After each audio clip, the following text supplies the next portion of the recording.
Welcome, fellow graduate class of 2021 and 2020. My name is Wendy Rodriguez. I am a City College Surgical Technology magna cum laude. I'm a mom of 2 sons, a wife for 25 years before I started this journey.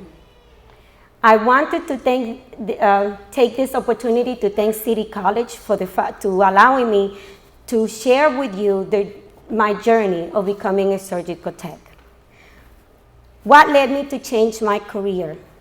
I graduated from City College of New York in 2000 with a bachelor's degree in architecture while I was pregnant with my youngest son.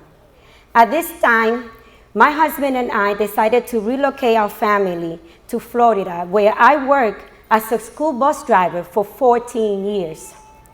A few years ago, I made a decision to change my career. This decision came to me as a necessity. I needed a job, and through my research, I discovered the medical field is always offering job opportunities. I started working in environmental services at Advent Health Labor and Delivery, where I met a young lady that always encouraged me to become a surgical tech. I remember telling her I did not like the sight of blood. And her response was, "But you're cleaning blood right now. That makes no sense." So I began to wonder, what do they do to patients? How do they fix the knee or delivery babies? What happened during surgeries? I know that most of you share similar experiences and questions of interest when it comes to your field of work, which is why we all here today ready to graduate and put our learning to practice. When I started the surgical tech program, I realized that I needed to reach my goal, I needed to overcome many obstacles. For example, my age. I'm older now.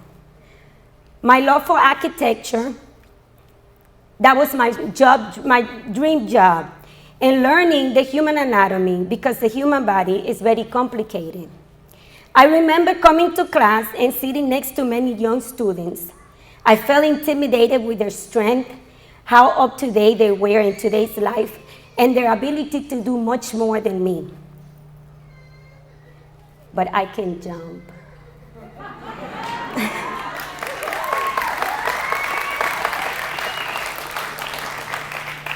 I am sure many of you felt the same way at one point in your programs.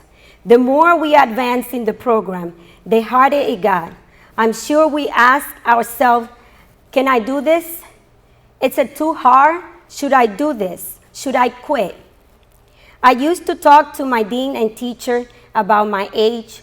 One question I kept asking them, can I change my career so close to 50?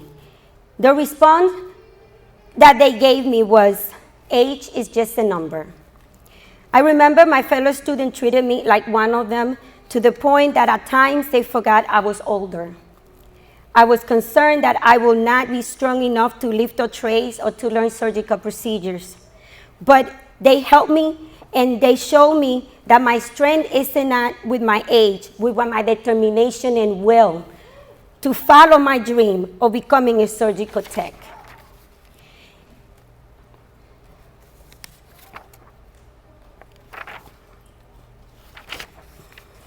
I'm sorry. My fellow graduates, my teachers, and my family encouraged me to not think negatively and to continue my education. Many of you can understand when I say I had to read a chapter 3 or 4 times and still did not understand most of it. I spent endless nights studying, all because I felt old and needed more time to learn. After doubting myself, I look at my grades as a form of affirmation to find the strength I needed to continue. That age was just a number. As I mentioned before, I graduated with a BA in architecture. My dream was to stand inside the tallest building in New York City, looking outside and say, I made this. At age 44, I decided to change my career, but my heart was torn apart because That picture in my mind was being deleted. It was difficult to say goodbye to that dream. Learning in class about the definition of affirmation, which is a statement of fact, an internal cognitive act that establishes a specific course, direction, outcome, or state of being for the future, a confirmation or a ratification of truth. I used visual aid to affirm myself and my future. I took a picture of me dressed in the OR attire to remind me of the new dream. To see is to believe that my dream will come true. I placed the picture in my phone and was constantly reminded of why I was changing careers. I was not able to affirm myself with architecture, but I found a common ground. I did my clinicals in Halifax, Daytona Beach, and here I realized how close the two careers are, yet how different they are. First, they are messy. In architecture, construction sites are full of dust. In operating room, there are lots of fluids and other mess as a result of procedures. Second, one is outside in the open and uses big machinery. The other is controlled to ensure there is clean air and reduction of bacteria. And we use tools, but they're not that big. They are similar because at the end of building a skyscraper, you can see what you have created. And at the end of surgery, I can see how much good we did to help a person's life. Today, I believe that I love doing surgery more than designing building. I finally found a career that I can do full of joy, especially when the patient wakes up, because that means it went well.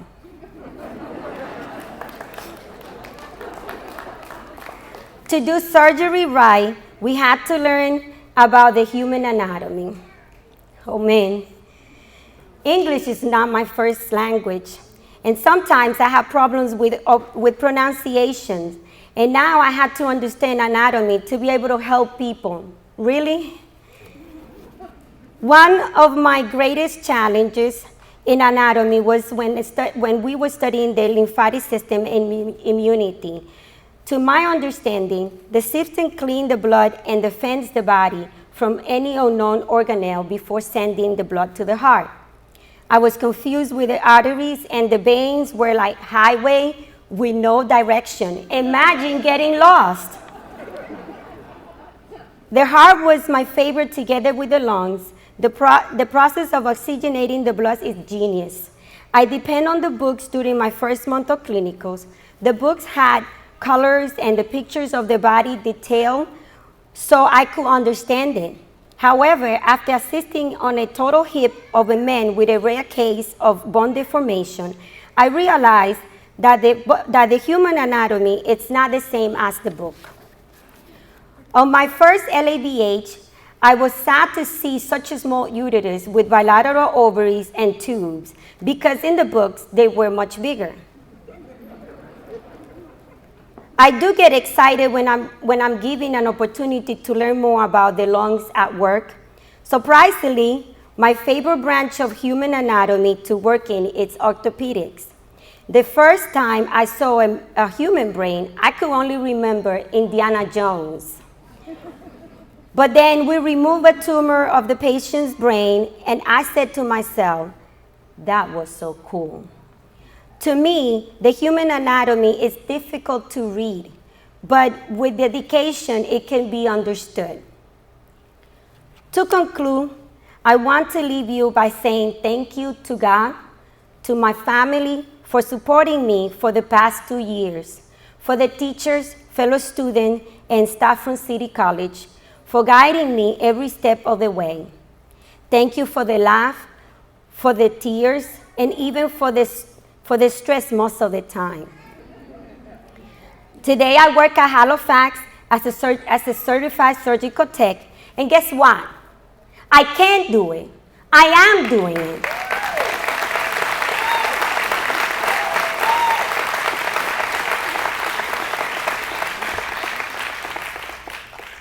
And just the same like you are, class of 2021 and 20, we are following our dreams.